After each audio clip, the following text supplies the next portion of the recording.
Oh, kurang semangat ya. Sekali lagi shalom.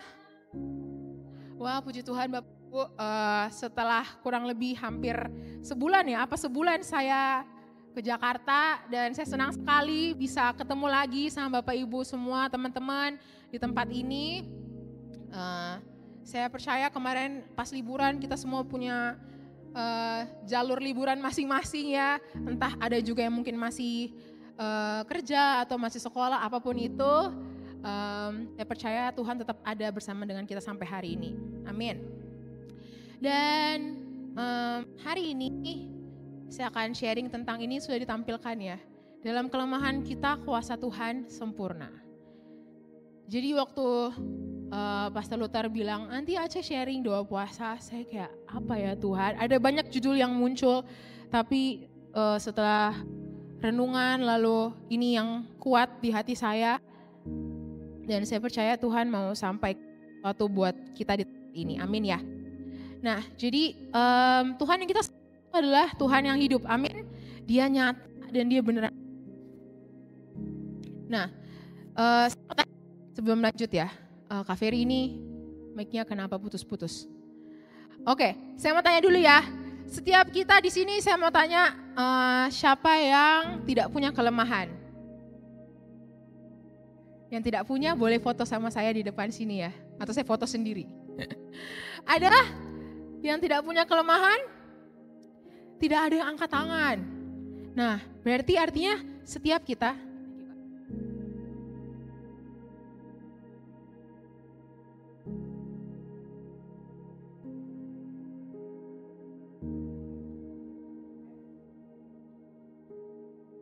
Oke. Nah artinya setiap dari kita itu pasti punya yang namanya kelemahan, ya kan Bapak Ibu? Entah itu kelemahan dalam karakter atau entah kelemahan dalam sikap kita, ya kan? Itu semua kelemahan, ataupun kelemahan ekonomi, kelemahan dalam keluarga, misalnya ada yang dari broken home atau misalnya keluarganya baik-baik saja tapi di dalam keluarganya ada hal yang bentrokan segala macam gitu ya. Bahkan kelemahan dalam kesehatan, kelemahan dalam pengetahuan ataupun kelemahan-kelemahan lainnya. Ya kan kelemahan-kelemahan di masa lalu, misalnya kita masa lalunya sangat kelam ataupun kita pernah melakukan perbuatan atau tindakan-tindakan yang salah di masa lalu kita. Nah, kelemahan juga itu bisa seperti punya yang namanya banyak masalah, ya kan?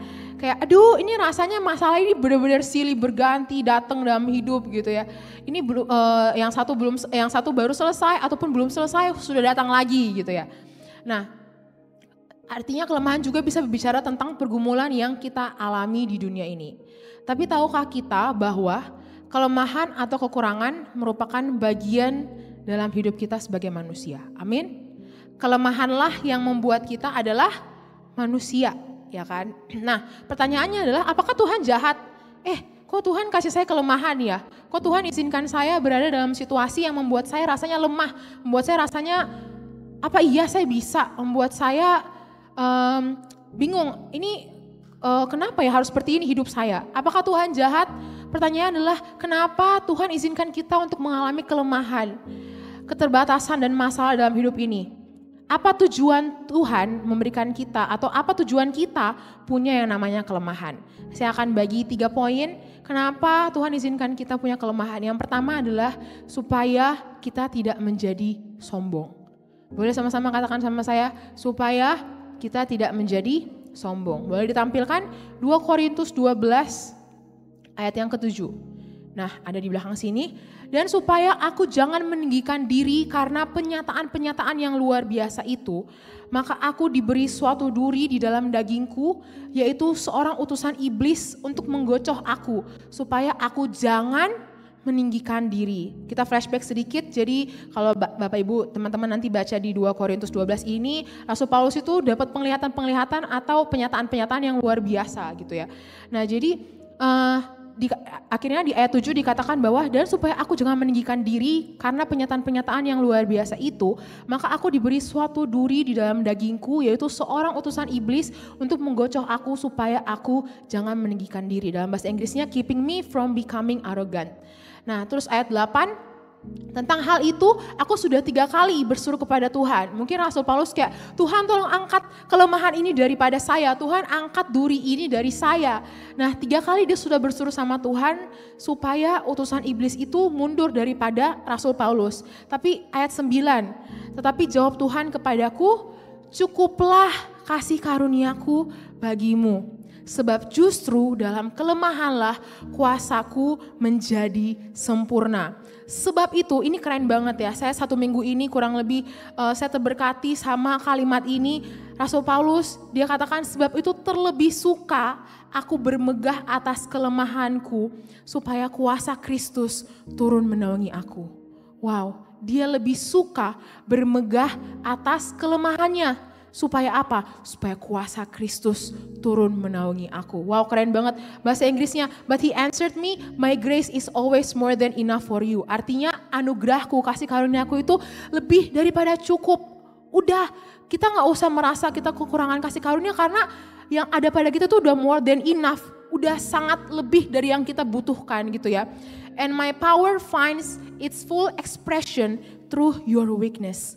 Keren sekali, jadi kekuatanku menemukan akan sampai pada titik ekspresi sepenuhnya gitu ya. Lewat kelemahan kita, jadi ketika kita lemah itu sebenarnya adalah saat untuk Tuhan showtime. Itu adalah dalam kelemahan kita itu sebenarnya God's showtime. Adalah waktu Tuhan untuk yang tampil, untuk Tuhan yang dinyatakan. Amin Bapak Ibu ya. Terus so I will celebrate my weaknesses. Wah keren banget. I will celebrate my weaknesses.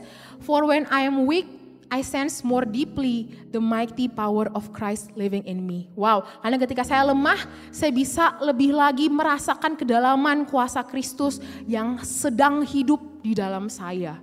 Wow, saudara, karena itu kelemahan kita apapun itu hari ini, jangan pernah kita menganggap diri kita, saya kayak lemah nih, saya gak bisa. No, kita harus ubah sudut pandang kita dengan cara Tuhan lihat kita. Justru seperti Rasul Paulus, dia terlebih suka bermegah dalam kelemahannya supaya kuasa Kristus yang dinyatakan melalui hidupannya. Nah jadi kenapa Tuhan izinkan kita untuk alami kelemahan? Apakah Tuhan jahat? No, justru karena Tuhan kasih kita kelemahan, itu Tuhan sayang banget sama kita. Supaya apa? Supaya kita gak kayak kacang lupa kulit gitu ya. Kita tahu asal kita dari mana. Supaya kita tidak menjadi sombong, amin. Paulus berkata dia mendapatkan penyataan-penyataan yang luar biasa. Tapi dia sadar bahwa Tuhan kasih nih duri dalam daging saya. Supaya apa? Bukan supaya Tuhan mau hancurkan saya. Tapi supaya ketika saya lemah atau yang melalui tidak enak ini, Tuhan yang dinyatakan melalui hidup saya. Terus saya baca-baca lagi, saya ada penerjemahan dari kata duri dalam daging ini. Kata duri ini menyampaikan ide mengenai kesakitan, kesukaran, penderitaan, penghinaan, atau kelemahan fisik. Nah, duri dalam daging ini Paulus maksudnya dalam Alkitab, duri dalam daging Paulus ini tidak dijelaskan lebih detail, tapi ada yang mengartikan bahwa Paulus ini punya yang namanya kelemahan fisik atau penyakit jasmaniah.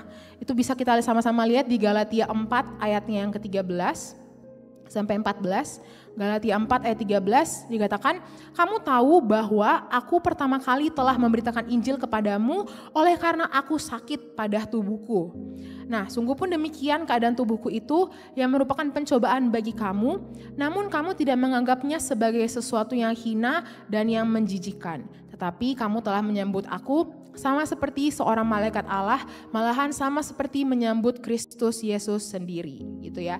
Nah, kembali lagi ke ayat tadi ya, Tuhan izinkan kita alami kelemahan supaya ketika Tuhan suatu saat Tuhan promosi kita, Tuhan pakai kita, Tuhan bawa kita naik, kita selalu akan ingat dari mana kita berasal. Kita akan selalu sadar, saya ini siapa Tuhan, sampai Tuhan pakai saya sekarang ini. Bapak Ibu, kita di sini rata-rata pelayan Tuhan ya. Nah, kalau kita bisa dikasih kesempatan untuk melayani Tuhan, itu adalah suatu anugerah. Bukan karena kekuatan kita, bukan karena kehebatan kita, bukan karena kita udah jago atau kita udah hidup suci dulu. No, tapi semua yang Tuhan percayakan sama kita hari ini itu adalah anugerah. Amin ya. Nah, apapun kelemahan kita hari ini, entah fisik, karakter kita, ataupun dosa-dosa kita di masa lalu gitu ya. Dan kalau kita saat ini dipakai Tuhan, seperti yang tadi itu adalah anugerah. Jadi saya pernah suatu saat lebih tepatnya mungkin bulan lalu ya, habis sharing doa pagi waktu itu di Jakarta, terus saya tiba-tiba duduk-duduk, saya merenung, saya menangis, kayak wah Tuhan, saya ternyata sampai juga di sini gitu ya. Saya waktu kecil saya nggak ada bayangan Bapak Ibu, saya mau jadi pendeta dalam usia yang cepat, maksudnya usia sekarang gitu ya. Saya pernah cerita, saya sering cerita saya mau jadi dokter segala macam. Dan akhirnya waktu pagi itu saya merenung, saya kayak wah terima kasih ya Tuhan, saya ini siapa gitu, Tuhan bisa percayakan untuk bahkan sampaikan firman di usiaku sekarang, dan Tuhan kasih tanggung jawab di divisi-divisi yang ada. Saya merenung lagi, ini kalau bukan Tuhan gak bisa. Kalau bukan Tuhan, kalau mau ikut mau saya sebagai anak muda, rasanya ya gak akan bisa sampai saat ini. Jadi waktu itu kayak benar-benar ucap syukur, terima kasih Tuhan, kalau ada sampai hari ini semua karena Tuhan. Contoh, jadi kelemahan itu akan seperti rem atau seat belt untuk menjaga hati kita, menjadi alarm bagi kita supaya kita tidak menjadi sombong. Kelemahan yang Tuhan izinkan ada pada kita, itu akan membuat kita tetap rendah hati dan juga tetap membumi. Amin ya. Karena kalau kita gak punya kelemahan, terus kita akhirnya jadi sombong, kita lihat orang kayak, ada kelemahan, kita langsung jadi judge gitu. Tapi kalau kita ada kelemahan kayak, saya kan juga ada kekurangan, saya juga berdosa segala macam. Jadi kita akan lebih lihat orang dengan penuh kasih Tuhan, dengan pandangan Tuhan. Amin ya. Kemudian poin yang kedua adalah, apa tujuan sih kita punya kelemahan? Yang pertama adalah supaya menjaga kita tidak menjadi sombong. Kemudian poin yang kedua adalah supaya kita bergantung hanya pada Tuhan Yesus saja. Boleh lanjut di ayat 9 aja dulu. Tetapi jawab Tuhan kepadaku, cukuplah kasih karuniaku bagimu. Sebab justru dalam kelemahanlah kuasaku menjadi sempurna. Sebab itu terlebih suka aku bermegah atas kelemahanku supaya kuasa Kristus turun menaungi aku. Terus kita lanjut ke ayat yang ke-10. Karena itu aku senang dan rela di dalam kelemahan. Wow saudara, keren banget ya Rasul Paulus ini, dia benar-benar menerima kelemahan dia dan keterbatasan yang ada padanya. Karena itu aku senang dan rela di dalam kelemahan, di dalam siksaan, di dalam kesukaran, di dalam penganiayaan dan kesesakan oleh karena Kristus. Sebab jika aku lemah, maka aku kuat. Saudara, saya baca The Passion Translation, ini keren banget nih ya. So I'm not defeated by my weakness, but delighted. For when I feel my weakness and endure mistreatment, when I'm surrounded with troubles on every side and face persecution because of my love for Christ, I am made yet stronger. Ini yang keren banget, kalimat terakhir ini. For my weakness becomes a portal to God's power. Wow, keren sekali. Jadi kelemahan kita menjadi pintu gerbang untuk menuju kuasa Tuhan. Kelemahan kita itu jadi terowongan atau jadi salah satu sambungan, portal gitu ya, untuk kita bisa mengalami kuasa Tuhan. Amin ya Bapak Ibu ya. For my weakness becomes a portal to God's power. Wow, keren sekali saudara. Jadi saudara, kalau saudara hari ini lemah, justru saudara harus seperti Paulus, bersuka, delighted, bersuka cita dalam kelemahan saudara. Karena apa?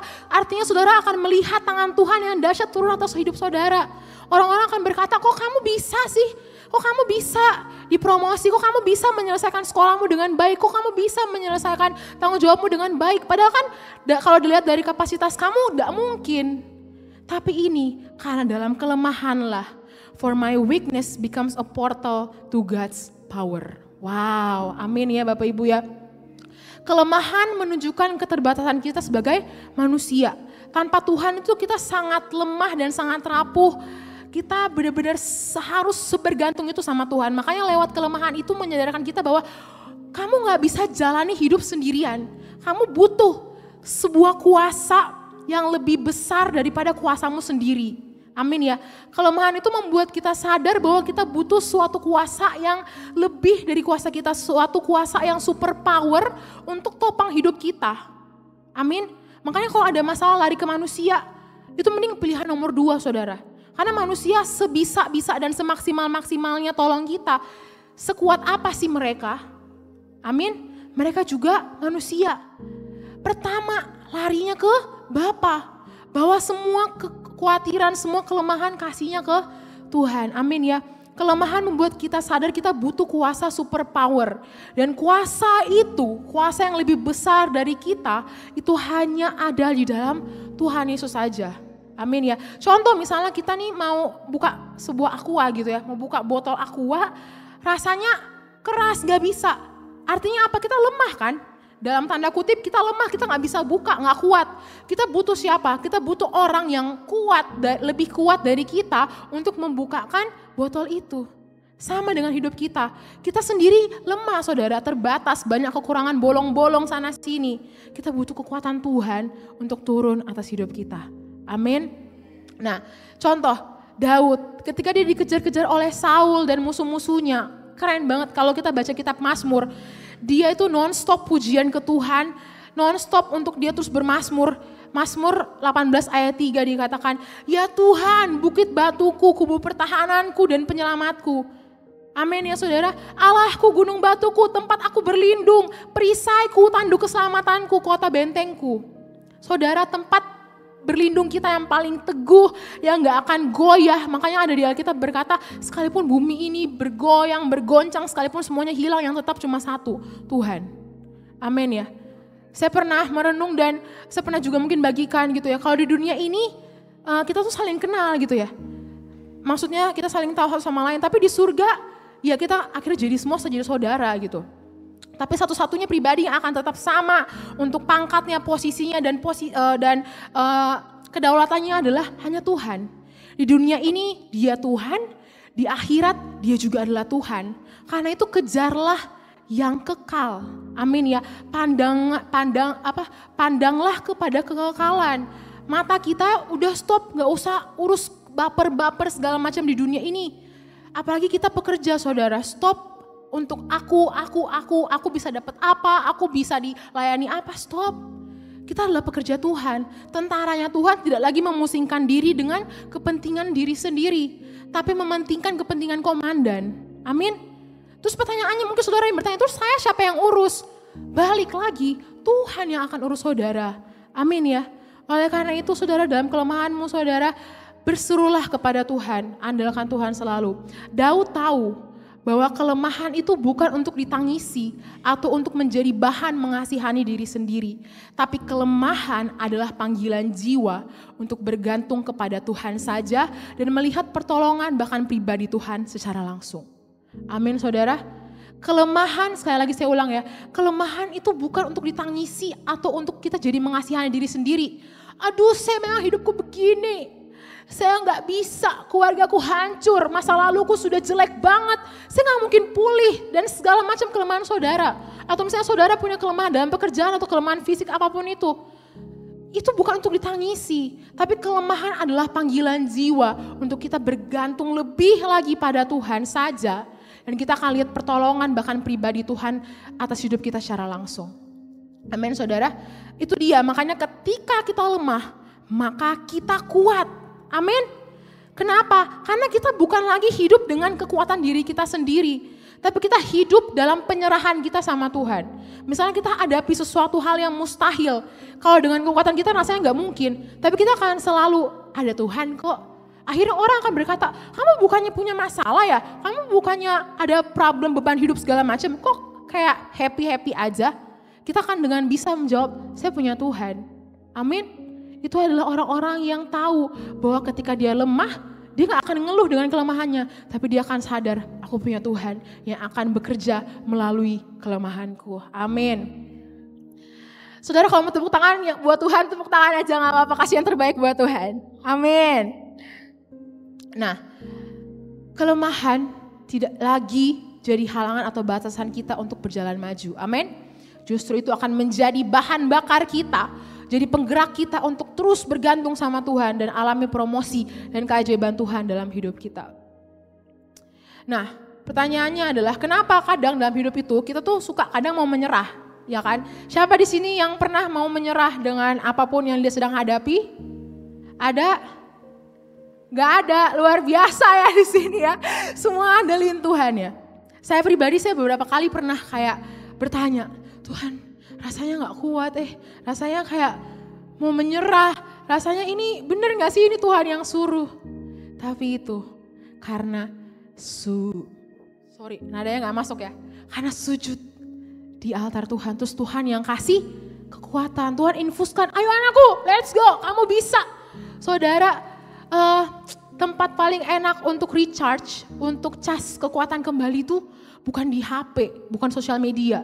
Justru kalau kita ngecas di HP atau kita kayak berusaha memenuhi diri kita yang kita rasanya mau capek, mau menyerah, kita berusaha penuhi dengan kesenangan-kesenangan duniawi. Tambah capek saudara. Satu-satunya yang kita akan berasa penuh banget, bahkan kita akan rasa langsung dapat jalan keluar, dapat sukacita, happy lagi di hadirat Tuhan. Makanya ayo punyalah waktu-waktu saat teduh di rumah.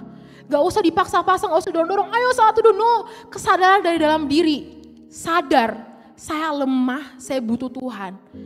Buktinya bahwa saya butuh Tuhan lewat apa? Lewat sikap kita datang dalam doa, dalam saat teduh, dalam perenungan kita baca firman. Firman itu sudah Tuhan sendiri saudara. Jadi kalau saudara berkata, saya nih selama misalnya berapa tahun hidup, saya gak pernah dengar suara Tuhan.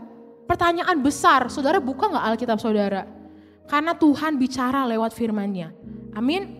Jadi mari kita terus andalkan Tuhan dan percaya bahwa Tuhan yang pegang kendali atas hidup kita. Jangan andalkan diri sendiri kalau film Dylan ya. Tapi ini saya pakai di kelemahan ini ya. Jangan, kan kalau Dylan jangan rindu itu berat biar aku saja asik ya. Tapi kalau firman Tuhan tuh jangan andalkan diri sendiri itu berat. Biar Tuhan saja yang jadi andalan kita. Amin. Boleh sama-sama bilang, uhuy. Amin. Wah Tuhan tuh keren banget saudara. Beneran jalan sama Tuhan tuh enak. Saya tuh dari berapa tahun lalu ya. Ada mengalami ya pergumulan-pergumulan gitu ya. Terus karena saya renungan tuh saya akhirnya punya hashtag pribadi. Hashtag pribadi yang setiap kali saya down, hashtag ini tuh selalu nongol, selalu diingetin. Cuma 2 kata hashtagnya. Ada Tuhan. Amin. Saudara kalau jalan sama Tuhan tuh, saudara akan kayak les privat gitu ya. Tuhan tuh jago banget untuk kasih pelatihan yang dipersonalize sesuai dengan karakter saudara. Saudara gak bisa paksa cara Tuhan jalan sama saya untuk saudara sendiri. Bisa berbeda. Tapi cara Tuhan ajar kita tuh masing-masing unik. Tuhan tahu, oh nih anak nih kelakuannya begini. Cara ajar saya berarti harus A. Oh ini anak nih agak keras kepala, berarti harus agak keras dikit daripada yang orang sebelumnya. Tuhan tuh kreatif banget saudara, keren. Nah untuk itu saudara, poin yang kedua tadi adalah kenapa kita dikasih kelemahan supaya kita bergantung hanya pada Tuhan Yesus saja. Amin. Jangan lari ke yang lain, quotes yang tadi ya, jangan andalkan diri sendiri, itu berat. Biar Tuhan saja yang jadi andalan kita. Amin. Kemudian poin yang ketiga, kenapa Tuhan izinkan kita untuk alami kelemahan? Supaya kita bisa jadi berkat. Boleh sama-sama katakan, supaya kita bisa jadi berkat. Amin. Saudara, saya mau kita sama-sama lihat kisah ini ya. Kisahnya Petrus. Nah, Matius 16 ayat 16 sampai 18. Matius 16 ayat 16 sampai 18. Oke, saya baca Bapak Ibu, saya harap kita menyimak ya, kita akan lihat sama-sama kisah Petrus. Nah, maka jawab Simon Petrus. Oke, sorry, saya mundur sedikit. Jadi Petrus ini kalau kita baca di Alkitab, dia adalah seorang murid yang kalau misalnya di kelas itu dia sangat aktif, dia sangat inisiatif, dia sangat berani, ambis gitu ya. Ini adalah Petrus gitu ya. Nah, bahkan jadi Petrus ini ketika Tuhan kayak tanya gitu, siapakah aku gitu ya. Terus maka jawab Simon Petrus, engkau adalah Mesias, anak Allah yang hidup. Kata Yesus kepadanya, berbahagialah engkau Simon bin Yunus, sebab bukan manusia yang menyatakan itu kepadamu, melainkan Bapakku yang di sorga. Dan aku pun berkata kepadamu, engkau adalah Petrus, dan di atas batu karang ini aku akan mendirikan jemaatku, dan alam maut tidak akan menguasainya. Keren ya, Petrus ini salah satu murid yang dia tuh benar-benar sungguh-sungguh banget ikut Tuhan, dia benar-benar ambis, gak setengah-setengah. Nah terus kita lihat lagi Bapak Ibu ya, Matius 26 ayat 30 sampai 35. Jadi Petrus ini perjalanannya luar biasa. Dia dinyatakan sama Tuhan, dia bisa berkata bahwa engkau adalah Mesias gitu. Nah, kemudian kita pergi ke Matius 26 ayat 30 sampai 35. Matius 26 ayat 30 sampai 35. Sesudah menyanyikan nyanyian pujian, ini judulnya adalah Petrus akan menyangkal Yesus. Sesudah menyanyikan nyanyian pujian, pergilah Yesus dan murid-muridnya ke Bukit Zaitun. Maka berkatalah Yesus kepada mereka, malam ini kamu semua akan tergoncang imanmu karena aku. Sebab ada tertulis, aku akan membunuh gembala dan kawanan domba itu akan tercerai-berai. Ayat 32, akan tetapi sesudah aku bangkit, aku akan mendahului kamu ke Galilea. Nih kita lihat ya murid ini. Petrus menjawabnya, biarpun mereka semua tergoncang imannya karena engkau, aku sekali-kali tidak. Dia sangat percaya diri. Ini hal yang bagus. Ini hal yang bagus. Terus Yesus berkata kepadanya, aku berkata kepadamu sesungguhnya malam ini sebelum ayam berkokok, engkau telah menyangkal aku 3 kali. Lalu ayat 35 lagi kita lihat, kata Petrus kepadanya, sekalipun aku harus mati bersama-sama engkau, aku takkan menyangkal engkau. Semua murid yang lain pun berkata demikian. Wow, ini adalah murid yang sangat percaya, sangat saya mau tetap teguh di dalam Tuhan gitu ya. Kemudian Matius 26 ayat 69 sampai 75. Matius 26 ayat 69 sampai 75. Ini temanya udah Petrus menyangkal Yesus. Kalau yang tadi itu Petrus akan menyangkal Yesus, ini adalah Petrus menyangkal Yesus. Sementara itu Petrus duduk di luar di halaman. Maka datanglah seorang hamba perempuan kepadanya, katanya, engkau juga selalu bersama-sama dengan Yesus orang Galilea itu. Terciduk ceritanya ya, ketahuan, ini murid Tuhan Yesus juga nih. Tetapi Petrus, ayat 70, ia itu merujuk kepada Petrus, ia menyangkalnya di depan semua orang. Katanya, aku tidak tahu apa yang kau maksud.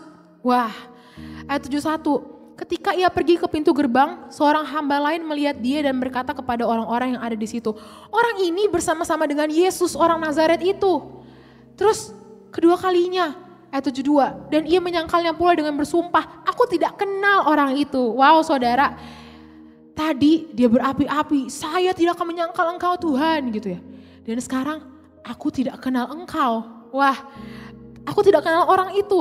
Ayat 73. Tidak lama kemudian orang-orang yang ada di situ datang kepada Petrus dan berkata, pasti engkau juga salah seorang dari mereka. Itu nyata dari bahasamu. Maka mulailah Petrus mengutuk dan bersumpah, aku tidak kenal orang itu. Dan pada saat itu berkokoklah ayam. Ayat 75, maka teringatlah Petrus akan apa yang dikatakan Yesus kepadanya. Sebelum ayam berkokok, engkau telah menyangkal aku 3 kali. Lalu apa reaksi Petrus? Lalu ia pergi keluar dan menangis dengan sedihnya. Wah Bapak Ibu, dia dari seorang murid yang, wah Yesus, saya tidak akan menyangkal engkau Yesus. Tapi tiba-tiba Tuhan izinkan dia untuk ada dalam kelemahan. Seperti ini. Kelemahan, dia mengambil sebuah keputusan yang salah. Dengan berkata 3 kali aku tidak mengenal engkau Yesus. Apakah Tuhan jahat dengan mengizinkan Petrus seperti ini? Tidak saudara. Tapi tahu nggak, ini keren banget. Tuhan izinkan Petrus seperti ini, ataupun Petrus melalui kelemahan ini. Supaya apa?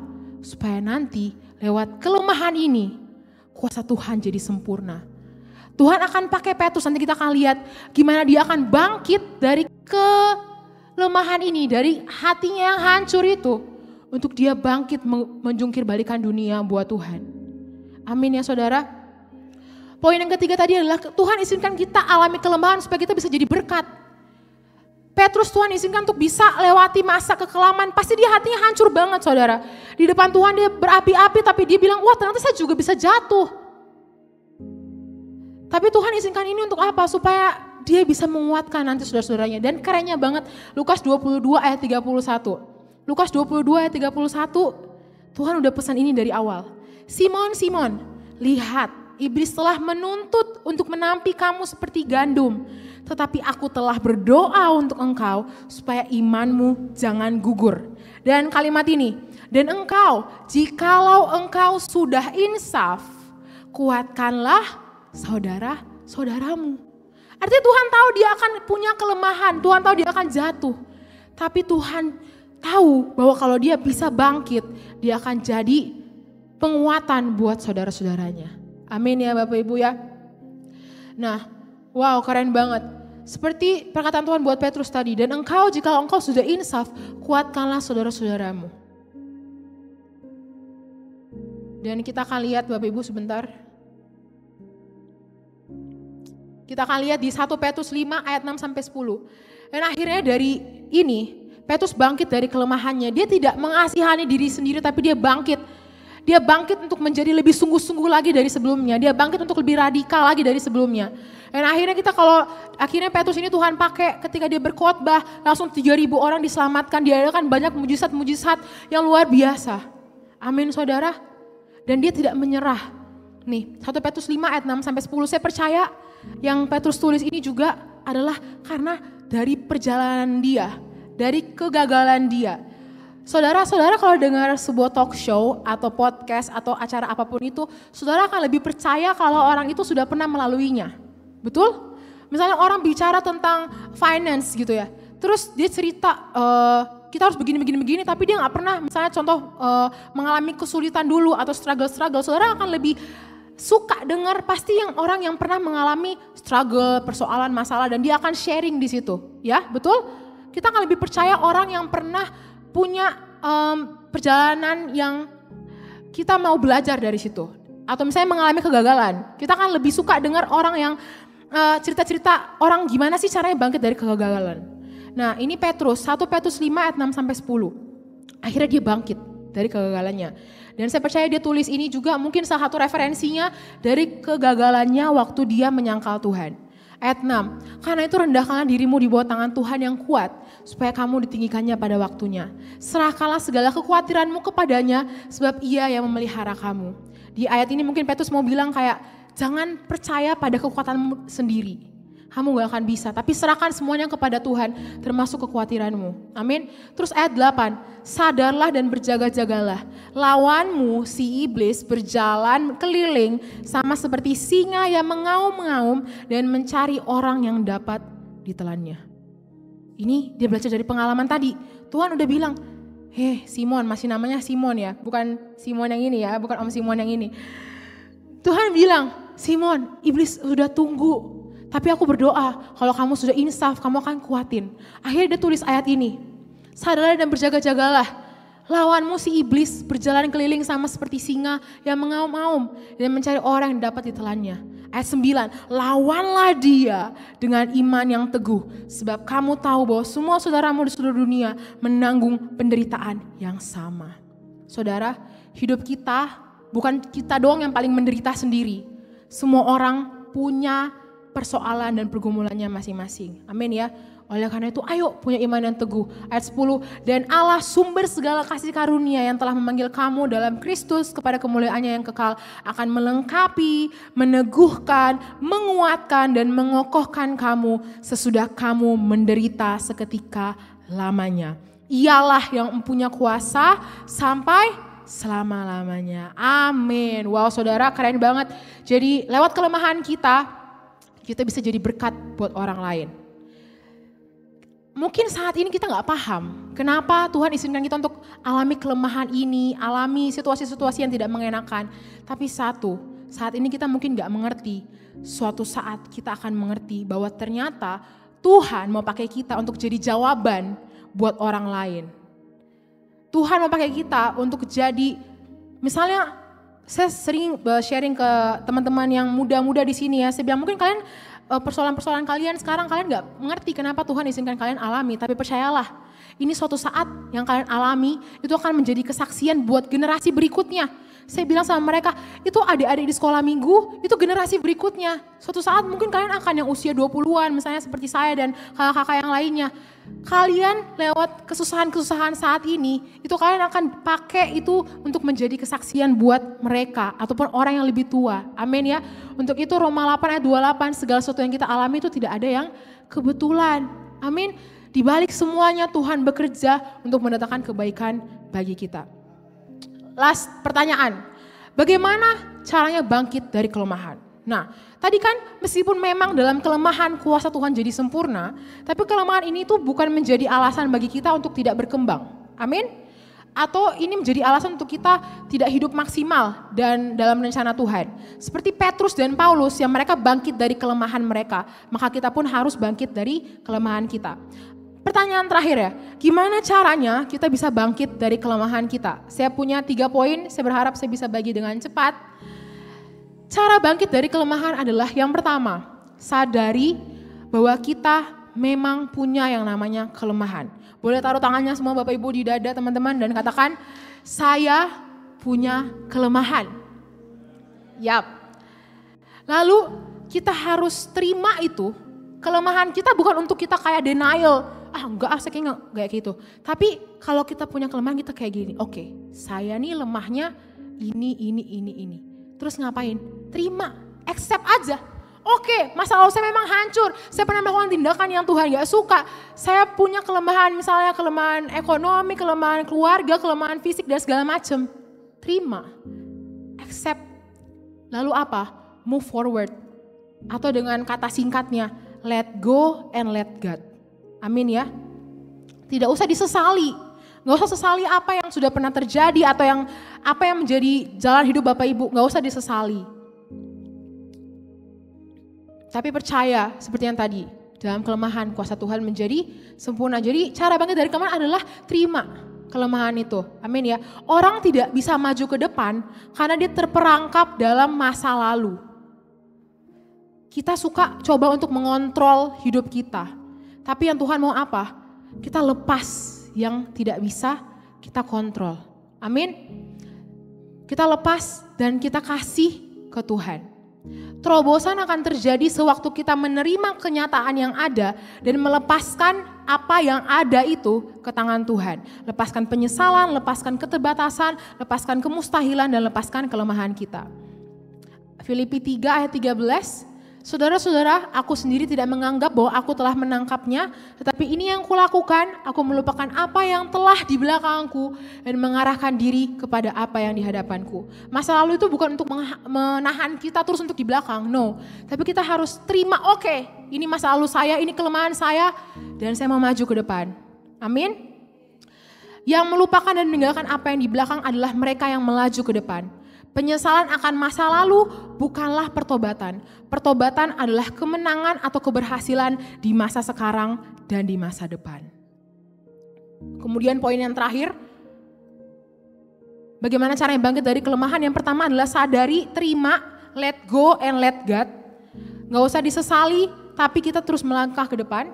Lalu yang kedua adalah lihat dari POV Tuhan. Lihat dari sudut pandang Tuhan untuk hidup kita. Jangan lihat atau ukur diri kita dengan pandangan kita sendiri. Karena kita manusia lagi. Kita terbatas. Amin. Pandangan kita itu bisa melemahkan bahkan diri kita sendiri. Tapi kita harus lihat diri kita dengan cara Bapa lihat kita. Tuhan berkata, kamu berharga, kamu punya kemampuan, kamu punya kapasitas. Kelemahanmu bukan menjadi halangan bagi kamu untuk kamu melangkah dalam rencana yang sudah aku sediakan bagimu. Amin. Jadi yang kedua adalah lihat dari sudut pandang Tuhan. Gimana caranya supaya kita bisa tahu identitas kita dalam Tuhan? Saudara, teman-teman muda khususnya hati-hati ya.